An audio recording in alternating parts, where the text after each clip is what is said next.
Hi friends, ಹೇಮ ಶಿವ ವ್ಲಾಗ್ಸ್ಗೆ ಸ್ವಾಗತ. ನುಡಿ ಬೆಳಗು ಗವಿಸಿದ್ದೇಶ್ವರ ಸ್ವಾಮೀಜಿ 186ನೇ ಎಪಿಸೋಡು. ಇದು ಪ್ರಜಾವಾಣಿಯಲ್ಲಿ ಪ್ರಕಟಣೆಗೊಂಡಿದೆ. ಜೀವನ ಪಾಠಶಾಲೆ. ಜೀವನ ಒಂದು ಪಾಠಶಾಲೆ. ಅದು ಕಲಿಸುತ್ತದೆ. ಜೀವನದಲ್ಲಿ ಸೋಲು ಬರುತ್ತದೆ, ಬಡತನ ಬರುತ್ತದೆ, ನೋವುಗಳು ಬರುತ್ತವೆ, ನಿರಾಸೆ ಬರುತ್ತದೆ, ನಿಂದೆಗಳು, ವೈರಿಗಳ ಚುಚ್ಚುಮಾತುಗಳು ಬರುತ್ತವೆ. ಇದೆಲ್ಲವನ್ನು ಮೀರಿ ಬದುಕುವುದನ್ನು ಪುಸ್ತಕ ಓದಿ ಕಲಿಯಲು ಸಾಧ್ಯವಿಲ್ಲ. ಜಗತ್ತು ನೋಡಿ ಕಲಿಯಬೇಕಾಗುತ್ತದೆ. ನಾವು ಆಗಾಗ ನಮ್ಮ ಕಷ್ಟದ ಕಾಲಕ್ಕೆ ಯಾರೂ ಆಗಲಿಲ್ಲ, ನಾವು ಎಷ್ಟು ಮಂದಿಗೆ ಸಹಾಯ ಮಾಡಿದ್ದೆವು ಎಂದು ಬಹಳ ತಾಪ ಮಾಡಿಕೊಳ್ಳುತ್ತೇವೆ.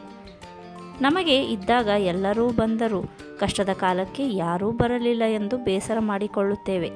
ಆದರೆ ನಾನು ಸಂತೋಷವಾಗಿದ್ದಾಗ ನನ್ನ 10 ಬೆರಳುಗಳು ಒಟ್ಟು ಸೇರಿ ಚಪ್ಪಾಳೆ ಹೊಡೆಯುತ್ತವೆ.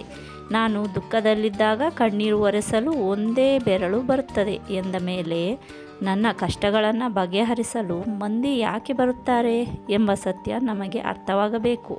ಮಂದಿಯನ್ನು ನಿರೀಕ್ಷೆ ಮಾಡಬಾರದು. ಬಡತನ ಬಂದರೆ ಬಡತನವನ್ನು ಕಲಿಯುವುದು. ತುಂಬಿದ ಜೇಬು 100 ಆಟ ಕಲಿಸಿದರೆ ಖಾಲಿ ಜೇಬು 100 ಪಾಠ ಕಲಿಸುತ್ತದೆ. ವೈರಿಗಳು ಇರುತ್ತಾರೆ, ನಮ್ಮ ಮಗ್ಗುಲಲ್ಲೇ ಇರುತ್ತಾರೆ. ನಮಗೆ 100 ಮಂದಿ ವೈರಿಗಳು ಇದ್ದಾರೆ ಎಂದು ಅವರ ತಲೆ ತೆಗೆಯಲು ಆಗುತ್ತದೇನೋ? ಅದಕ್ಕೆ ನಾವೇನು ಮಾಡಬೇಕು ಎಂದರೆ ನಮ್ಮ ತಲೆಯಿಂದ ವೈರಿಗಳನ್ನು ತೆಗೆದು ಬಿಡಬೇಕು. ಆಗ ಜೀವನ ಸಾರ್ಥಕ ಆಗುತ್ತದೆ. ಬಹಳ ಮಂದಿ ನಮಗೆ ನಿಂದೆ ಮಾಡ್ತಾರೆ ಎನ್ನುತ್ತೀರಿ. ಊರ ಮುಂದಿನ ಬಾವಿ ಮುಚ್ಚಬಹುದು, ಊರ ಮಂದಿಯ ಬಾಯಿ ಮುಚ್ಚಲು ಸಾಧ್ಯವಿಲ್ಲ. ನಮ್ಮ ಇಚ್ಛೆಯಂತೆ ಜಗತ್ತು ನಡೆಯುವುದಿಲ್ಲ. ಜಗದ ಇಚ್ಛೆಗೆ ಹೊಂದಿಕೊಂಡು ಬದುಕುವುದನ್ನು ಕಲಿಯಬೇಕು ಮನುಷ್ಯ. ಇರುವುದನ್ನು ಇರುವಂತೆಯೇ ಸ್ವೀಕರಿಸುವುದಕ್ಕೆ ಬುದ್ಧ ಎಂದು ಕರೆಯುತ್ತಾರೆ. ವಯಸ್ಸಾತು ಎನ್ನುವುದನ್ನು ಒಪ್ಪಿಕೊಳ್ಳಬೇಕು. ಮುಪ್ಪು ಬಂದ ಮೇಲೆ ಗಪ್ಪು ಇರಬೇಕು ಎನ್ನುವುದನ್ನು ಕಲಿಯಬೇಕು. ನಾನು ಇರುವುದು ವರ್ತಮಾನದಲ್ಲಿ, ನನ್ನ ಬಯಕೆಗಳು ಇರುವುದು ಭವಿಷ್ಯದಲ್ಲಿ.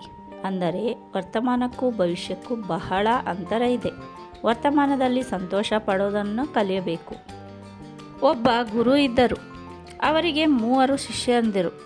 ಒಂದು ದಿನ 3 ಊಟಕ್ಕೆ ಹಾಕಿದರು. ಒಬ್ಬನಿಗೆ ಬಂಗಾರದ ತಟ್ಟೆ, ಇನ್ನೊಬ್ಬನಿಗೆ ಬೆಳ್ಳಿ ತಟ್ಟೆ, ಮತ್ತೊಬ್ಬನಿಗೆ ಮಣ್ಣಿನ ತಟ್ಟೆಯಲ್ಲಿ ರೊಟ್ಟಿ ಹಾಕಿದರು. ಊಟವಾದ ಮೇಲೆ ಮಣ್ಣಿನ ತಟ್ಟೆಯಲ್ಲಿ ಊಟ ಮಾಡಿದವನು ಗುರುಗಳಿಗೆ, ನೀವು ನಮಗೆ ತಾರತಮ್ಯ ಮಾಡಿದಿರಿ. ಒಬ್ಬನಿಗೆ ಬಂಗಾರ, ಒಬ್ಬನಿಗೆ ಬೆಳ್ಳಿ, ಮತ್ತೆ ನನಗೆ ಮಣ್ಣಿನ ತಟ್ಟೆಯಲ್ಲಿ ಊಟ ಹಾಕಿದಿರಿ. ಇದು ಸರಿಯಲ್ಲ ಎಂದ. ಅದಕ್ಕೆ ಗುರುಗಳು, ನೀನು ತಟ್ಟೆಯನ್ನು ಯಾಕೆ ನೋಡಿದೆ? ತಟ್ಟೆಯೊಳಗೆ ಇರುವ ರೊಟ್ಟಿ ಎಲ್ಲರಿಗೂ ಒಂದೇ ಇತ್ತಲ್ಲ ಎಂದು ಉತ್ತರಿಸಿದರು. ನಾವು ಹಾಗೆಯೇ ಒಬ್ಬ ಶ್ರೀಮಂತ ಇರಬಹುದು, ಒಬ್ಬ ಬಡವ ಇರಬಹುದು, ಆದರೆ ನಮಗೆ ಸಿಕ್ಕ ಬದುಕು ಒಂದೇ ಎನ್ನುವುದನ್ನು ತಿಳಿದು ಬದುಕಬೇಕು.